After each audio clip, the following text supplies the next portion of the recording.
Hello दोस्तों, मेरा नाम है इशिता और कहानी की शुरुआत में हमें बताया जाता है कि सन 1884 में बर्लिन में एक कॉन्फ्रेंस हुई थी जिसमें दुनिया के ताकतवर देशों के राजाओं में से एक बेल्जियम के राजा लियोपोल्ड ने विशाल अफ्रीकी कॉन्गो इलाके को हथिया लिया और उसमें मिले हाथी दांत और बेशकीमती हीरो का भरपूर फायदा उठाया। लेकिन उन फायदे के हसरत में सिर्फ 5 साल के अंदर ही वो बुरी तरह कर्ज में डूब गया, जिससे राजा लियोपोल्ड के लिए अपने देश की फौज का खर्चा उठाना भी भारी पड़ने लगा। इसलिए उन्होंने अपने वफादार सर्वेंट लियोन रोम को आर्मी टीम के साथ कॉन्गो भेजा ताकि वो कॉन्गो के उस पार जाकर बेशकीमती डायमंड्स हासिल करके ला सके।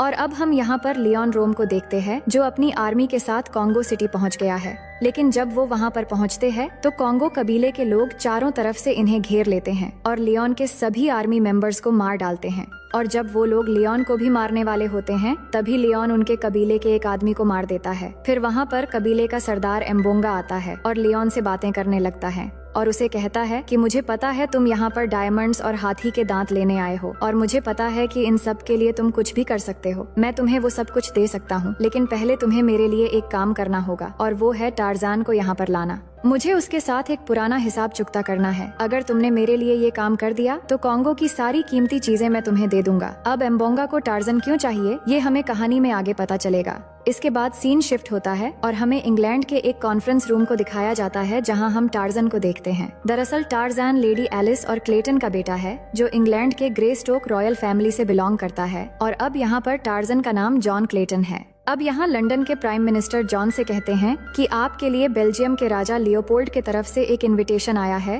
जिसमें उन्होंने कहा है कि ग्रेस्टोक के वारिस मिस्टर जॉन क्लेटन अफ्रीका के कॉन्गो सिटी में जाकर वहाँ के हालातों को देखें और बेल्जियम के साथ एक नया बिजनेस डील करें। लेकिन ये सुनकर जॉन अफ्रीका जाने से मना कर देता है और प्राइम मिनिस्टर से कहता है कि राजा लियोपोल्ड को मेरी तरफ से एक माफीनामा भेज देना।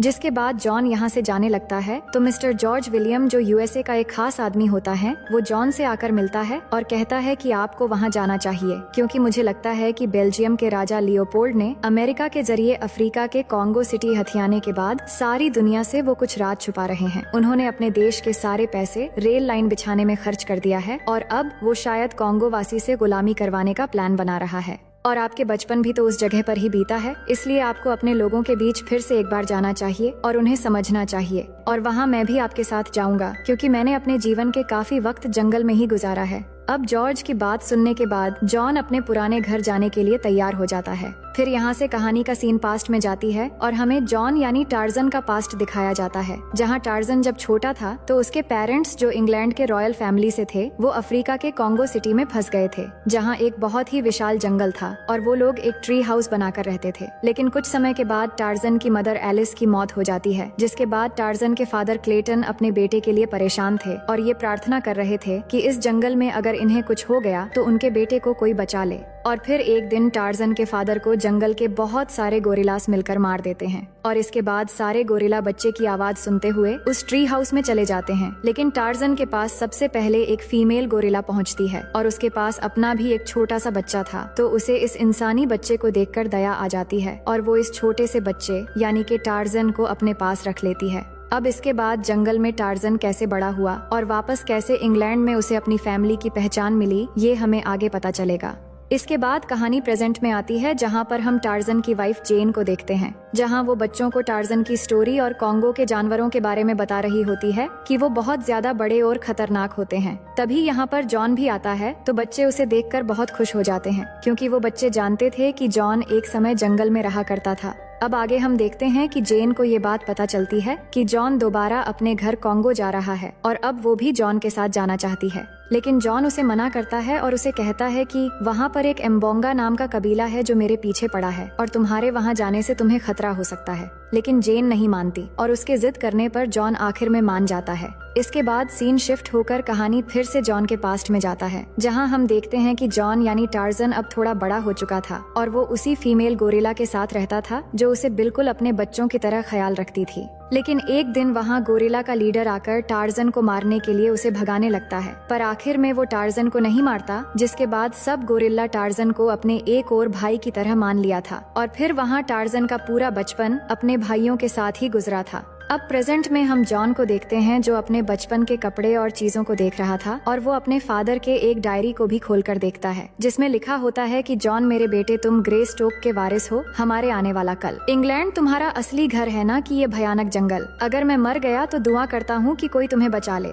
ये डायरी असल में जॉन के फादर ने तब लिखी थी जब वो अपने परिवार के साथ जंगल में फंस गए थे और जॉन एक छोटा बच्चा था। और इन्हीं चीजों के जरिए ये साबित होता है कि टार्जन एक ग्रे स्टोक फैमिली यानी शाही खानदान से बिलोंग करता है। इसके बाद हम देखते हैं कि जॉन जेन और जॉर्ज को लेकर कॉन्गो सिटी की तरफ निकल पड़ता है और टार्जन जब वहाँ पर पहुँचता है तो सबसे पहले उसके पास कुछ लायंस आते हैं और वो टार्जन से ऐसे मिलते हैं जैसे कि वो उसे वेलकम कर रहे हो। वहीं जॉर्ज ये सब बहुत ही हैरानी से देख रहा था तो जेन उसे बताती है कि ये लायंस टार्जन को बचपन से जानते हैं। दूसरी तरफ हम देखते हैं जहाँ पर एक बैंकर ने बेल्जियम के राजा को बहुत ज्यादा पैसे उधार दिए थे और अब लियोन उस बैंकर को एक हीरा दिखाता है और कहता है कि कॉन्गो से हमें जल्द ही ऐसे ही बहुत सारे हीरे और कीमती चीजें मिलने वाले हैं। हम जल्द ही तुम्हारे पैसे वापस कर देंगे और इसलिए हमें बस और एक हेल्प की जरूरत है। आपको कम से कम 20,000 बाड़े के हत्यारे कॉन्गो सिटी में भेजना होगा। जिस पर बैंकर कहता है कि ठीक है, लेकिन अगर तुमने जल्द ही हमारे पैसे वापस नहीं किए तो हम कॉन्गो को टेक ओवर कर लेंगे। जिस पर लियोन उससे प्रॉमिस करता है कि मैं सारी चीजें बहुत जल्द ठीक कर दूंगा।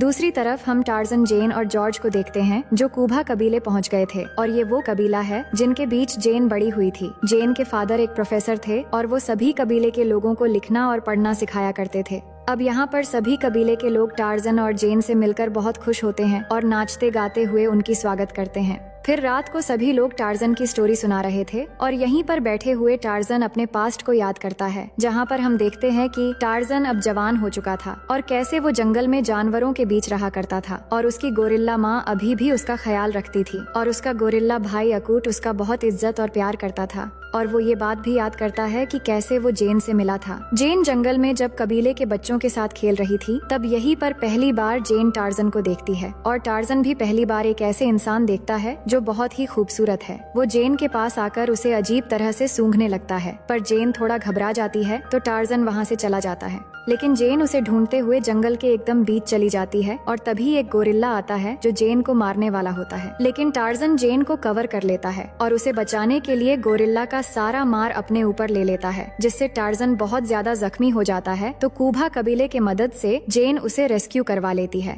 और कूबा कबीले के सरदार मूवीरो टार्जन की असलियत जानते थे क्योंकि वो इस जंगल में सबसे अलग था और इसी कूबा कबीले के जरिए ही टार्जन को आखिर में अपनी फैमिली की पहचान मिली थी। इसके बाद हम कहानी की प्रेजेंट में देखते हैं जहां लियोन अपनी पूरी आर्मी को कूबा कबीले पर ले आता है और सबके ऊपर बंदूक तानकर कूबा कबीले के सरदार मूवीरो को झुकने के लिए बोलता है, लेकिन मूवीरो झुकने से मना कर देता है। वहीं टार्जन ये सब देखकर मूवीरो को बचाने के लिए आ रहा होता है, लेकिन तभी लियोन के आदमी टार्जन को रस्सी से जकड़ लेते हैं और इधर लियोन मूवीरो को शूट कर देता है।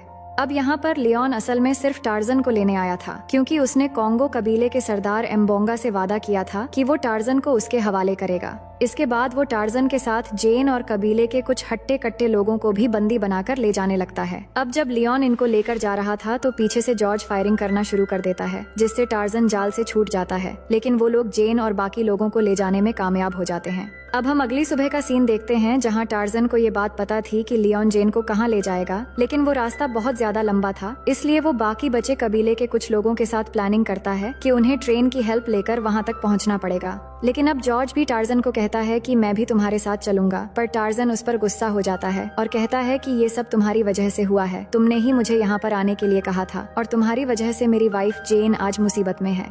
दूसरी तरफ हम लियोन को देखते हैं जहां वो जेन और बाकी लोगों को एक बड़े बोट से ले जा रहा होता है और वहां जेन को बताता है कि टार्जन को राजा लियोपोल्ड की तरफ से जो इनविटेशन गया था वो हम लोगों ने ही भिजवाया था ताकि टार्जन यहाँ पर आ जाए, जिसके बाद हम उसे पकड़कर कॉन्गो कबीले के हवाले कर दें। वो कबीला शायद टार्जन को जान से मार देने वाला है, इससे हमें कोई फर्क नहीं पड़ता, लेकिन इस काम से हमें बहुत सारे कीमती चीजें कॉन्गो से मिलने वाले हैं और अब तुम हमारे कब्जे में हो तो वो जरूर हमें ढूंढते हुए आएगा। इस पर जेन कहती है कि तुम्हें शायद अंदाजा नहीं होगा कि टार्जन को बुलाकर तुमने अपनी लाइफ की सबसे बड़ी गलती की है। वहीं दूसरी तरफ हम टार्जन को देखते हैं जो अपने कबीले के कुछ लोगों को लेकर उस ट्रेन के लिए निकल पड़ता है और जॉर्ज भी उनके साथ था और आगे बढ़ते बढ़ते अब वो एक ढलान तक पहुंच जाते हैं जहां से उन्हें पेड़ के सहारे टहनियों को पकड़कर ट्रेन पकड़ना था। लेकिन जॉर्ज को ये सब चीजें नहीं आती थीं, पर फिर भी वो उनके साथ नीचे ढलान में कूद पड़ता है और आगे जाकर अब बारी थी पेड़ के टहनियों के सहारे ट्रेन को पकड़ना। लेकिन इसमें टार्जन उसे कहता है मेरी पीठ पर चढ़ जाओ, तो वो ऐसा ही करता है। और वहीं ट्रेन भी आ चुकी होती है, तो वो लोग पेड़ के टहनियों के सहारे झूलते हुए ट्रेन के ऊपर चढ़ जाते हैं।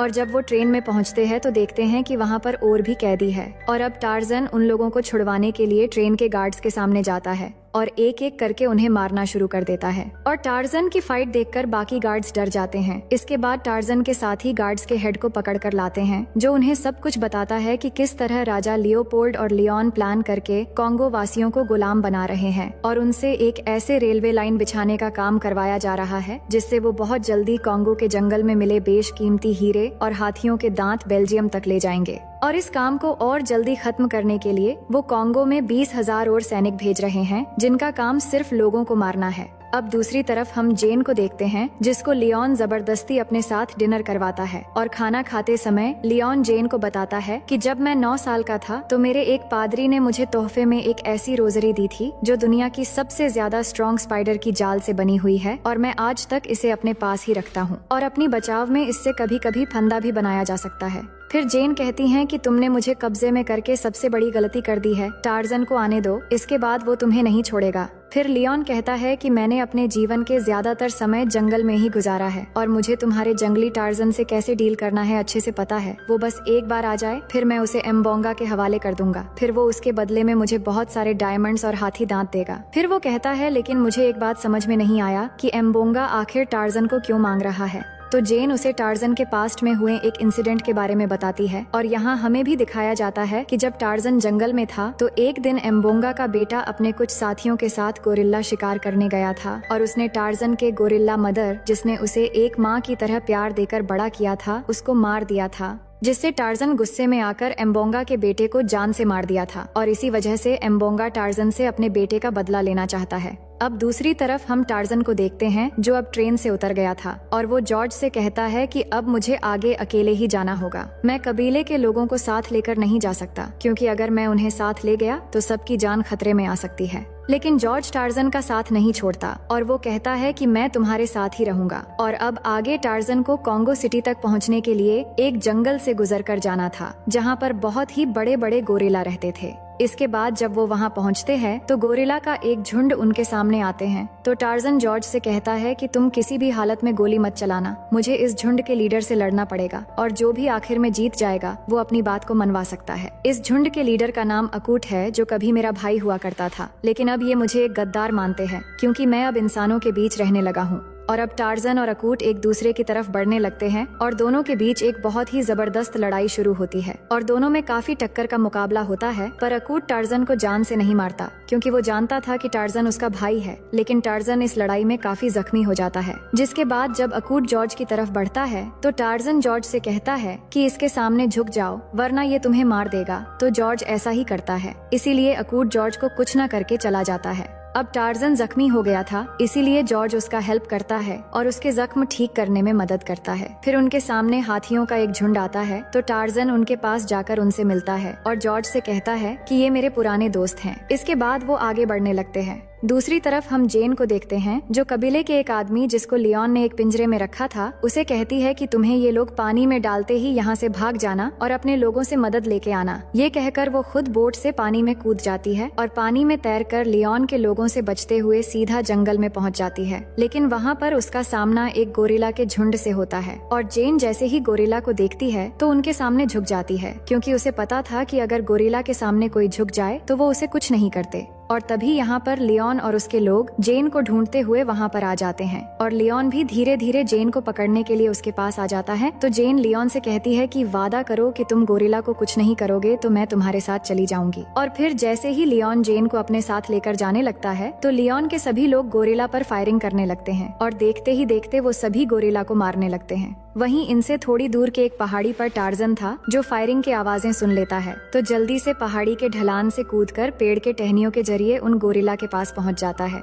तभी वहाँ पर टार्जन का गोरिल्ला भाई अकूट भी आ जाता है और जब लियोन की आर्मी अकूट को मारने वाले होते हैं तभी टार्जन आकर उसको बचा लेता है और इससे अकूट को भी ये समझ आ जाता है कि टार्जन आज भी उसको अपना भाई मानता है। लेकिन तब तक लियोन अपने साथ जेन को लेकर वहाँ से उस कबीले के पास पहुँच गया था और अब लियोन ने जेन को मोहरा बनाकर एम्बोंगा के साथ किया हुआ अपना वादा पूरा कर लिया था, क्योंकि जेन को यहाँ लाने से टार्जन भी उसके पीछे पीछे आ जाएगा और ऐसा ही होता है। अब टार्जन यहाँ पहुँच जाता है और देखता है कि लियोन को इसके बदले में बहुत सारे डायमंड्स और हाथी के दांत मिल गए हैं और वो इन सब के साथ जेन को भी लेकर यहाँ से भाग रहा है। लेकिन अब टार्जन के सामने एम्बोंगा अपना पूरा कबीला लेकर खड़ा है और अब टार्जन और एम्बोंगा के बीच एक जबरदस्त लड़ाई शुरू हो जाती है। दोनों एक दूसरे को मार रहे होते हैं और ये लड़ाई बहुत देर तक चलती है। लेकिन फिर एक समय ऐसा आता है कि टार्जन एम्बोंगा के गर्दन पर चाकू रखकर सभी को हथियार डालने को कहता है और एम्बोंगा को कहता है कि मैंने तुम्हारे बेटे को इसलिए मारा था क्योंकि उसने उस गोरिल्ला को मार दिया था जो मेरी माँ थी।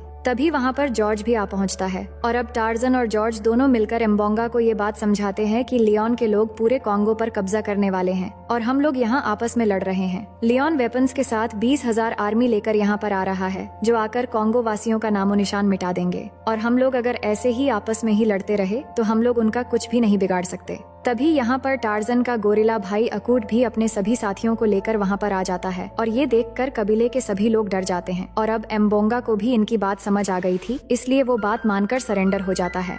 वहीं दूसरी तरफ लियोन जेन को लेकर बंदरगाह पहुंच गया था जहां से वो बेशकीमती हीरे और बहुत सारे हाथी दांत उस बैंकर को सौंपने वाला है और उधर से वो बैंकर भी 20,000 आर्मी के साथ आ रहा होता है। लेकिन अब टार्जन जंगल के सभी जानवरों से मदद मांगता है और जंगल के सभी जानवर भी टार्जन के मदद करने के लिए तैयार हो जाते हैं और देखते ही देखते सभी जानवर लियोन के कैंप पर अटैक कर देते हैं और सबको कुचलते हुए आगे बढ़ने लगते हैं। लेकिन लियोन जेन को अभी भी नहीं छोड़ता, वो उसे लेकर वहाँ से भागने लगता है लेकिन एक जगह लाकर जेन को उन जानवरों के बीच में मरने के लिए छोड़ देता है। पर तभी टार्जन आता है और जेन को बचाकर उसे जॉर्ज को दे देता है। अब लियोन वहाँ से भाग रहा होता है और उसके लोग टार्जन पर फायरिंग कर रहे होते हैं जिससे टार्जन पानी में कूद जाता है और तैरते हुए आगे बढ़ने लगता है। वहीं दूसरी तरफ जॉर्ज के हाथ में एक मशीन गन लगती है तो वो लियोन के शिप पर अटैक करना शुरू कर देता है और जब टार्जन भी लियोन के शिप पर पहुंच जाता है तभी लियोन अपने रोजरी से टार्जन का गला बांधकर उसे फंसा देता है। लेकिन तभी वो पैरों से लियोन को जकड़ लेता है और अपने जोर से उस रोजरी को तोड़ देता है, जिसके बाद वो पानी में रहने वाले मगरमच्छ को भी बुला लेता है और इससे बहुत सारे मगरमच्छ आकर लियोन को वहीं पर खा जाते हैं। लेकिन तब तक शिप के ऑयल टैंक पर गोली लगने की वजह से वहाँ पर बहुत बड़ा ब्लास्ट हो जाता है और अब सभी को ये लगता है कि टार्जन मर गया है। और दूसरी तरफ बैंकर जो 20,000 आर्मी लेकर आ रहा था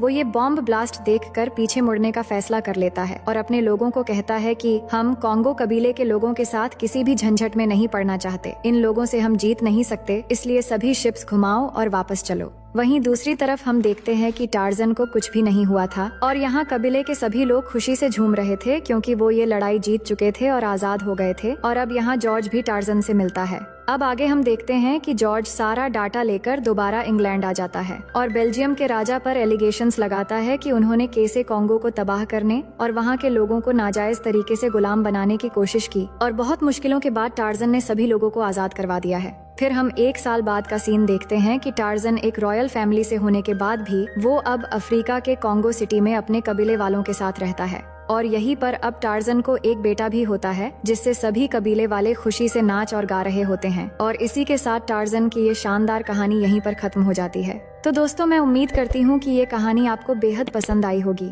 और अगर आप मेरे चैनल में नए हैं तो वीडियो को लाइक करके चैनल को सब्सक्राइब कर लीजिए।